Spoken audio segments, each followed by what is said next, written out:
Indiana Mall, the shooter stopped by a shopper. Here locally in St. Charles, a customer taking down an armed robber inside a Quick Trip. In both cases, a Good Samaritan used deadly force against a suspect. News 4's Jenna Ray is digging into what legal protections there are for civilians who take matters into their own hands. Jenna? Sam and Corey, we talked with an attorney today who breaks down protections fastened into Missouri law. Now, once you get into a courtroom, objectivity and subjectivity take over. But when you're acting to protect others and yourself, most of the law is actually in your favor.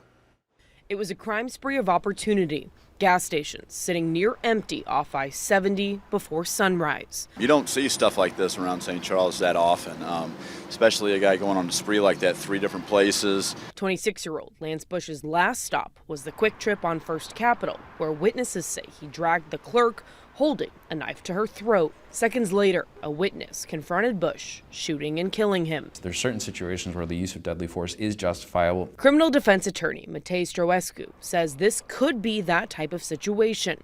With Missouri being a stand your ground law state, Stroescu says there are different ways self-defense applies to different scenarios, and it's all fact specific. If the individual is in their dwelling, in their vehicle, or in a residence, then there's just the normal self-defense, which applies when a person is in a place they are lawfully allowed to be.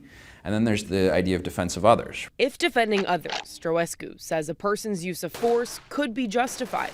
However, calling 911, the attorney says, is always your best option. Police are trained to deal with these situations. They have the expertise, they have the resources. I view this self-defense thing as a last resort. I think that's how it should be viewed. It's a question of whether or not you're going to take a life.